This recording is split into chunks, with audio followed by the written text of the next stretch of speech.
Europe 1, 7h24 et tout de suite Academia vous présente la morale de l'info. Pour bien apprendre la philo toute l'année, comptez sur l'accompagnement scolaire Academia. Et chaque jour en ce moment, la morale de l'info explore pour les bacheliers, leurs pères, leurs mères, leurs frères et leurs sœurs un sujet possible du bac philo dont l'épreuve, rappelons-le, est le 15 juin prochain. Bonjour Raphaël Antoven. Bonjour Thomas. La question du jour est: peut-on concilier les exigences de la justice et celles de la liberté? Oui, autrement dit, la liberté n'est-elle pas inévitablement productrice d'injustice? Bon, alors comment est-ce qu'on la traite cette question? Eh bien, en partant du fait que si la justice c'est l'égalité, et si l'égalité c'est l'égalité arithmétique, c'est-à-dire qui donne à chacun la même quantité, alors justice et liberté sont inconciliables, puisque le risque de la liberté c'est la diversité des fortunes, au double sens du terme. Quand la justice est arithmétique, la liberté disparaît, ce qui paradoxalement produit de l'injustice. Mais alors qu'est-ce qui se passe quand c'est l'inverse, quand c'est la liberté qui s'impose à la justice? Eh bien, il se passe qu'on a une deuxième partie. Ah, ça c'est bien. Mais voilà.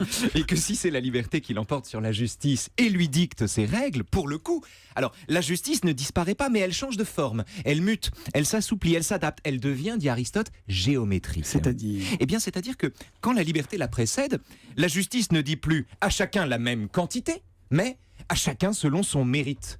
Ce qui, arithmétiquement, produit une inégalité que certains tiennent pour une injustice.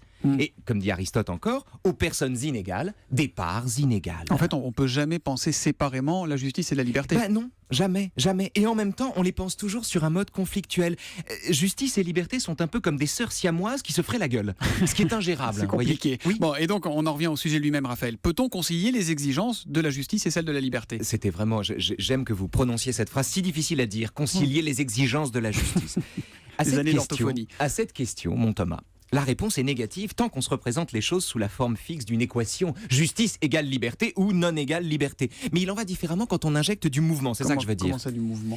Écoutez le philosophe américain John Rawls, voilà, qui dans un livre remarquable, décisif, qui s'appelle La théorie de la justice, écrit ceci. Les inégalités sociales et économiques sont autorisées à condition qu'elles soient au plus grand avantage du plus mal loti. Autrement dit, l'injustice demeure, mais à la condition de tourner au profit de celui qui a moins. L'injustice n'est acceptable que si, bénéficiant à sa victime, elle tend vers sa propre suppression, tout en sachant qu'elle n'y arrivera jamais.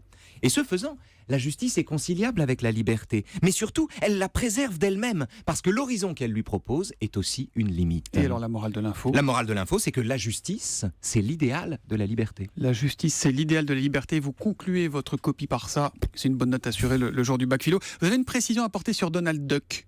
Ah oui, tout à fait. C'est étonnant parce qu'il a dans le civil, au quotidien, il a la vareuse, on le voit avec la vareuse, mais quand il sort de la douche, si j'ai bonne mémoire, on le voit avec une serviette nouée à la taille. Ah oui, il est comme ça. Il est très pudique, mais il est très fort. C'est un peu comme certaines pubs ou certaines séries américaines. Les gens se réveillent, ils sont déjà coiffés, maquillés. Tout ça est parfait. La morale de l'info revient demain pour un nouveau sujet philo avec vous, joie. Raphaël Antoven. À demain.